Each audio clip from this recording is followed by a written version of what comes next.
আমরা আজকে আলোচনার বিষয় নির্ধারণ করেছি অভিবাসনে সুশাসন। তো এই সুশাসন প্রতিষ্ঠা করতে গেলে কি কি দুঃশাসন দূর করা জরুরি বলে আপনি মনে করছেন?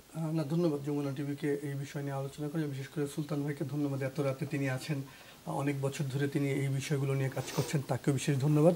আমি শুরুটা করি দুটো কথা বলে। একটা হচ্ছে আজকে যে বাংলাদেশের অর্থনীতির ভিত্তি, 1971 সালে 16 ডিসেম্বর যখন বাংলাদেশ স্বাধীন হয়, বাংলাদেশ ছিল পৃথিবীর দ্বিতীয় দরিদ্রতম দেশ। আজকে এই যে বাংলাদেশের অর্থনীতি ভালো, বছরে 24-25 বিলিয়ন ডলার দেখছেন, এই 25-26 বিলিয়ন ডলার মানে হচ্ছে সারা পৃথিবী মিলে বাংলাদেশকে যে ঋণ দেয় তার থেকে 8 থেকে 10 গুণ বেশি, মোট বৈদেশিক বিনিয়োগের থেকেও 10 গুণ বেশি।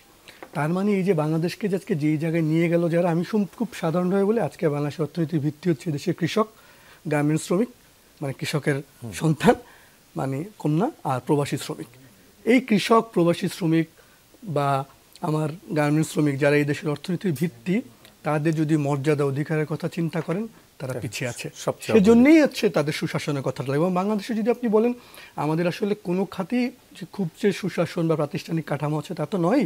আমরা বারবার গত 54 বছর ধরে দেখেছি ক্ষমতার পরিবর্তন হয়, কিন্তু মানুষের যে অধিকারের কথা সেটা তো আসলে হয় না। তার উদাহরণ দেখলে বুঝবেন, বাংলাদেশ থেকে বিদেশ যাওয়ার খরচ গোটা পৃথিবীর মধ্যে সবচেয়ে বেশি, আর ওই লোকটার আয় গোটা পৃথিবীর মধ্যে সবচেয়ে কম। তার মানে সবচেয়ে বেশি খরচ করে সবচেয়ে কম আয় করতে যাচ্ছে। এই যে বলছি আমরা 25 বিলিয়ন ডলার, এটা পাঠাচ্ছে কিন্তু 1.5 কোটি মানুষ, কিন্তু গড় যদি আপনি প্রবাসী আয় দেখেন বাংলাদেশে একজনের কর্মী খুবই কম। তো সবচেয়ে বেশি খরচ করে যায়, বিমান ভাড়া সবচেয়ে বেশি। বাংলাদেশ থেকে যদি আপনি হজের কথা বলেন তাতেও সবচেয়ে বেশি। এবং আপনি এই যে তার এক্সপ্লোটেশন, গত 15 বছর প্রায় 50,000 প্রবাসী শ্রমিকের লাশ আসছে। মধ্যপ্রাচ্যে আমাদের ডোমেস্টিক ওয়ার্কাররা নিয়মিত নিপীড়নের শিকার হয়।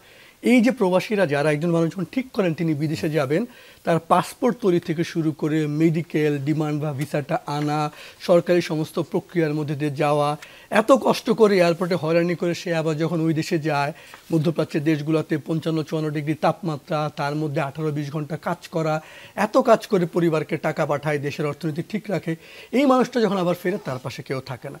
তো এর প্রতিটা ধাপে ধাপে আসলে সুশাসন, তার যে অধিকার। এক কথা যদি বলি, তাকে মানুষের মর্যাদা দেয়া।